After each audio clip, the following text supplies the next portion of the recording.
যদি বাংলাদেশের ইউনূস সরকার ভারতের উত্তর পূর্বাঞ্চলের 7টি রাজ্যগুলির দিকে চোখ তুলে তাকায় তাহলে তিপ্রামথা দল বাংলাদেশে ঢুকে বাংলাদেশিদের উচিত শিক্ষা দেবে।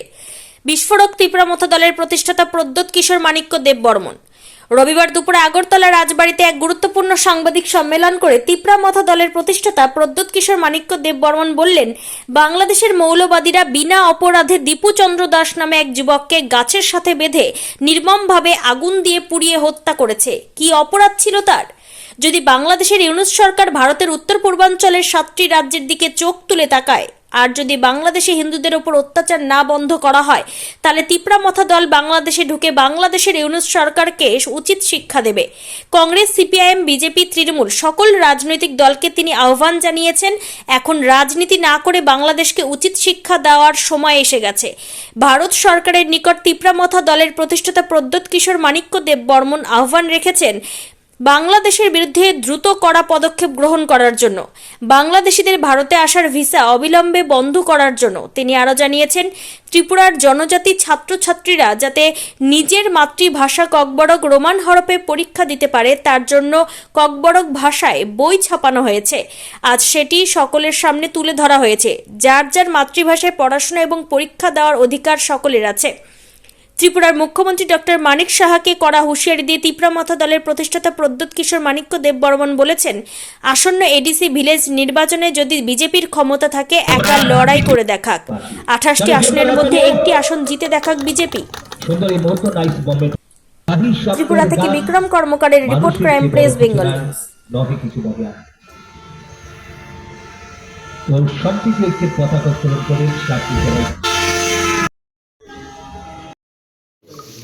Once again, Happy New Year, Merry Christmas and Happy Tree to all of you all. मैं आशा करता हूँ कि आपका नया साल सबके लिए, हम सबके लिए अच्छा रहे and I wish you the best. Okay? जय हिंद. Thank you. जय हिंद.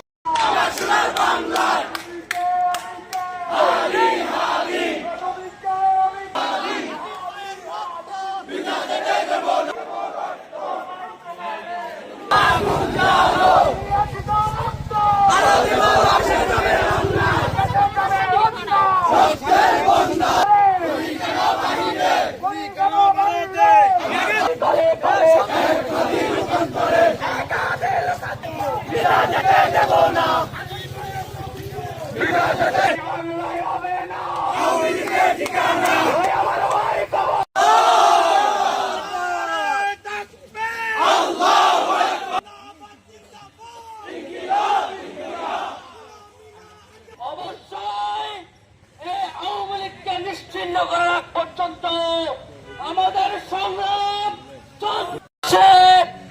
সকল ছাত্র জনতাকে এই জুলাইয়ের চেতনায় আবার জাগ্রত হয়ে রাজপথে নেমে আসার জন্য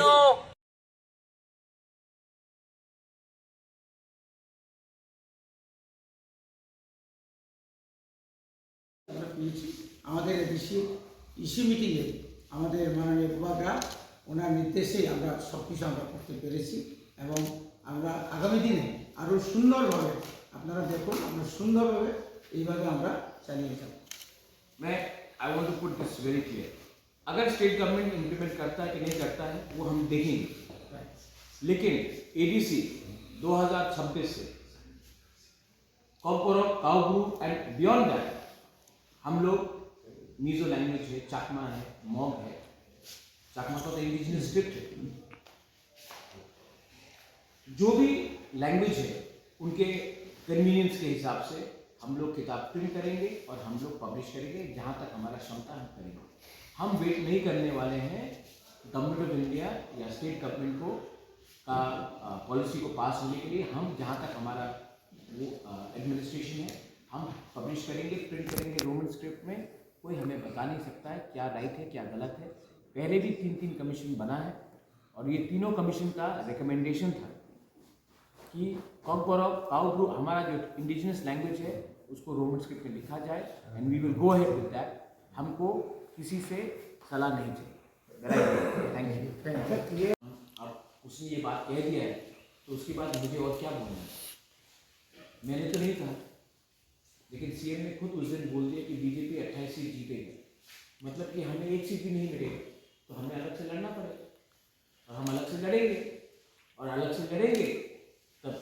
मालूम पड़ेगा कि बीजेपी को 28 सीट मिलेगा या 2 सीट मिलेगा, वो जनता डिसाइड करेगी कि कितना सीट मिलेगा।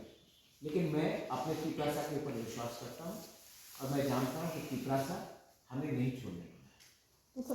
वो हम लोग डिसाइड करेंगे, क्योंकि कोई चीज़ परमानेंट नहीं होता है। हमें आश्वासन दिया गया था कि तिपरासा अकॉर्ड इम्प्लीमेंट होगा, उसी के लिए हम अलायंस में आए हैं। लेकिन अगर तिपरासा अकॉर्ड इम्प्लीमेंट नहीं होगा तो हमें भी सरकार में बैठकर अपने लोगों को धोखा नहीं देना। तो मैं, सेंट्रल गवर्नमेंट तो मुझे कुछ और कहता है, स्टेट गवर्नमेंट कुछ और कहती है, तो मुझे लगता है कि सेंट्रल गवर्नमेंट तैयार है तिपरासा अकॉर्ड को इम्प्लीमेंट करने के लिए। स्टेट में भी बहुत लोग तिपरा जो बीजेपी से है वो हमको सपोर्ट करते हैं, लेकिन 1-2 लीडर्स हैं जिनको लगता है कि अगर तिपरासा अकॉर्ड इम्प्लीमेंट हुआ तो जनजाति उठ जाएगा, और जनजाति उठेगा तो उनको, वो चाहते नहीं कि तिपरासा उठे, इसी के लिए तिपरासा अकॉर्ड इम्प्लीमेंट नहीं करते। तो ये उनका दुकान है, वो दुकान को चलाना चाहते हैं। मैं अपने लोगों को कुछ देना चाहता हूँ, मेरा दुकान नहीं है, उनका दुकान है। लेकिन मुझे लगता है कि जब तक जो बात अमित शाह ने सबके सामने बोला था, जो एक ही मिश्रा ने सबसे पहले कहा था, अगर वो बात इम्प्लीमेंट होता है तो वेरी गुड, अगर नहीं होता है तो हमको भी सोचना पड़ेगा। को हम कभी भी डिसरिस्पेक्ट नहीं कर सकते। ये जो रेगा का जो नाम बदला गया है, मुझे लगता है कि इसमें क्या उनका इंटेंशन है वो खुद ही बता सकते हैं। मैंने उसमें इतना गहराई से, क्योंकि आई बीन बिजी विथ आज कॉकबरॉक काउदू आंदोलन, बांग्लादेश में क्या हो रहा है, ये सब में हम बात करते हैं। मुझे लगता है कि पार्लियामेंट में ये सब में डिबेट ना होकर हमको डिबेट करना चाहिए कि आने वाले दिन में हम अपने पड़ोसी के संग क्या करेंगे।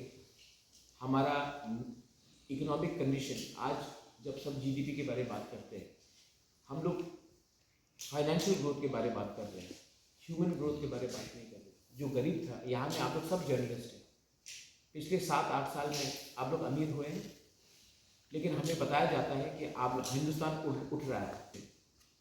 तो हम लोग ह्यूमन इंसान के बारे में बात नहीं कर रहे, हम लोग स्टॉक मार्केट के बारे में बात कर रहे हैं, हम जीडीपी के बारे में बात कर रहे हैं। लेकिन एक्चुअल ग्रोथ होता है देश का, नागरिक का, उसके बारे में ज़्यादा बात करें। हम लोग वंदे मातरम के बारे में बात करें, वंदे मातरम तो हम सब मानते हैं,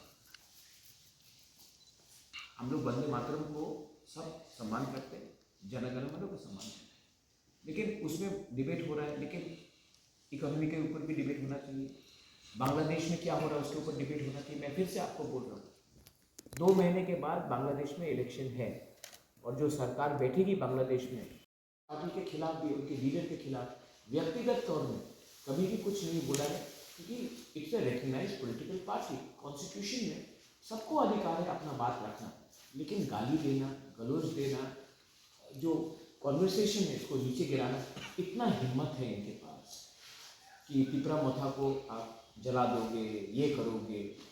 तो बांग्लादेश हाई कमिश्नर के सामने जाकर अपना हिम्मत दिखाओ। वो तो क्षमता नहीं है, उसके लिए तो आपके पास क्षमता नहीं है, वो तो मैंने किया। लेकिन आप ट्राइबल को उग्रपंथी बोलते हो, ट्राइबल को नीचे दिखाते हो, तो आपका असली शत्रु कौन है? वो बांग्लादेश में बैठकर जो हमें तोड़ने की कोशिश कर रहा है, जिसने सच में हमारा घर जलाया, हमारे लोगों को मारा, निकाल दिया। आज भी आपने देखा पेड़ में लटका कर जला दिया गया। क्यों? उसका क्या गुनाह था कि वो हिंदू था? लेकिन उसके बारे आप नहीं बोलोगे। आप हिंदुस्तान में हिंदुस्तान के मुसलमान को मारोगे, लेकिन जो असली जमायती इस्लामी बांग्लादेश से जहर फेंक रहा है उसके खिलाफ तो हिम्मत नहीं है। उनको तो हम 9 करोड़ 20 लाख रुपए दे रहे हैं क्रिकेट खेलने के लिए। तो असली इशू में हम लोग अगर ध्यान दें तो सच बात मैं बोलूँगा, उनके पास बोलने के लिए कुछ रहा नहीं है। और अगर उनको लगता है कि तिपरा माथा को कमज़ोर करके वो पावर में आएंगे, तो ये गलत फहमी है। ये बात मुख्यमंत्री जी भी जानते हैं, ये बात सेंट्रल बीजेपी के लीडर्स भी जानते हैं, ये बात वो खुद भी जानते हैं। लेकिन कुछ लीडर्स को टिकट चाहिए, इलेक्शन के पहले टिकट आएगा तो पैसा मिलेगा, पैसा नहीं खर्च करके घर में रखेंगे और इंडस्ट्री चलेगा। इसके लिए लोग ये सवाल का लोग बोल रहे हैं। मुझे नहीं लगता कि इसमें हमें इतना ध्यान देना चाहिए। हमें ध्यान देना चाहिए कि इस समय बॉर्डर के 3 किलोमीटर, यहाँ से 3 किलोमीटर दूर एक दुश्मन है जो आपको भी पसंद नहीं करता है, हमें भी पसंद नहीं करता है, और हम लोग एक दूसरे से फाइट कर रहे हैं और वो लोग देखकर हमारे ऊपर हंस रहे हैं। नॉर्थ ईस्ट के शत्रु होंगे, उसके बाद एक पूरा देश यहाँ से सिर्फ 3 किलोमीटर दूर है। जब वो आपके खिलाफ फाइट करेगा तब हमको भी सवाल पूछना पड़ेगा कि तब तिपरामथा, IPF की, बीजेपी, कांग्रेस, CPM एक दूसरे से फाइट करना चाहिए या हिंदुस्तानी होकर उनको सबक सिखाना चाहिए। आज वो हमारा राज्य को तोड़ने के बारे में बात कर रहे हैं, हमारे नॉर्थ ईस्ट को तोड़ने के बारे में बात कर रहे हैं। मैं कहता हूँ बांग्लादेश को तोड़ो। मैं कहता हूँ कि अगर यहाँ मैं मीडिया के सामने में बोलूँ, अगर तिपरामथा को 1 घंटा का टाइम दिया जाए ना, ये जो बांग्लादेश का हाई कमिश्नर है, ये हाई कमीशन है, मैं इनको 20 मिनट के अंदर वापस ढाका भेज दूंगा। हमारे लोगों को मारा जाता है, माइनॉरिटीज़ को मारा जाता है, मंदिर को तोड़ा जाता है, चर्च को जलाया जाता है, हमारे जनजाति को, बंगाली हिंदू को ज़बरदस्ती कन्वर्ट करने की कोशिश किया जाता है। और हम क्या कर रहे हैं, हम यहाँ में इनको VIP जैसा रख रहे हैं। तो वो हमारे एम्बेसी के अंदर घुसकर हमारे एम्बेसी को बंद करना चाहते हैं। इंडिया को बांग्लादेश से किसी को भी इंडिया में आने के लिए मतलब अलाउ नहीं करना चाहिए। इनका वीज़ा बंद करना चाहिए। इनको आज ये ट्रीटमेंट के लिए इंडिया आते हैं, हमारा अस्पताल में ट्रीटमेंट लेते हैं, यहाँ में एजुकेशन के लिए आते हैं, यहाँ में पूरा इंडिया का फैसिलिटीज़ देते हैं, और हमको क्या मिलता है वहाँ में? हमको गाली सुनना पड़ता है। बोलता है कि एक मैंने स्टेटमेंट देखा कि आप लोग गौमूत्र पीते हो, अब गाय का मांस को खिलाएंगे। ये कोई भाषा है? और गवर्नमेंट ऑफ इंडिया अभी भी स्ट्रॉन्ग पोजीशन नहीं ले रही, मुझे मालूम नहीं क्यों। मैंने एक स्टेटमेंट देखा कि शेख हसीना को आप प्लीज़ हैंड ओवर कर दीजिए बांग्लादेश में, हिंदुस्तान और बांग्लादेश का प्रॉब्लम ठीक हो जाए। तो दलाई लामा को भी चाइना को दे दे। क्या हमारे थिंकिंग में है? हम जो हमारा दोस्त है उनको हम हैंड ओवर कर दे कि वो उनको कल मार दे। और यहाँ में आप देखिए, जो उस दिन रविंद्र भवन के सामने स्टेटमेंट आया, गुंडा कॉकबॉरक को आप क्यों अंग्रेजी लैंग्वेज में आप डेवलप करना चाहते हैं? तो स्टेट गवर्नमेंट 125 विद्या ज्योति स्कूल्स खोल रहा है। अगर आपको इंग्लिश से इतना प्रॉब्लम है तो आप प्लीज़ एक ऑर्डर पास कर दीजिए कि मंत्री और MLA का बच्चा इंग्लिश मीडियम स्कूल में नहीं पढ़ेगा। आज इंडिया का पावर पूरा विश्व में, हम चाइना से आगे क्यों हैं? क्योंकि जब कोई अमेरिका जाता है, जब कोई यूरोप जाता है, जब कोई UK जाता है, तो पहले से we have English knowledge. That's why computer में, सॉफ्टवेयर में, वी आर कोडिंग में, we are already ahead. Doctors, because we have knowledge of English knowledge. तो अगर आपको अंग्रेजी लैंग्वेज से प्रॉब्लम है तो सिर्फ तिपरासा एरियाज में क्यों आप इंग्लिश को डेवलप नहीं होना चाहते? Am I right? Yes. हाँ, why only do you want it to be developed in other areas but not in Tiprasa areas? तो ये थिंकिंग गलत है। अच्छा, कैसे लगेगा अगर मैं कल बोल दूँ कि आप अपना स्क्रिप्ट इस लैंग्वेज में लिखिए, तेलुगु में लिखिए या तमिल में लिखिए? पसंद नहीं आएगा, क्योंकि ये आपका इंटरनल प्रॉब्लम है, आपका इंटरनल बात है। कैसे लगेगा अगर मैं कुछ सुझाव दूँ? तो वैसे मुझे भी पसंद नहीं लगता है, हमें भी पसंद नहीं लगता है कि आप हमारे इंटरनल बात में आप हमें कोई टिप्पणी दें। आपने दिया है, हम आदर करते हैं, रिस्पेक्ट करते हैं, लेकिन ये बात में आपका हमको सलाह नहीं चाहिए। हम खुद अपना रास्ता चुनें।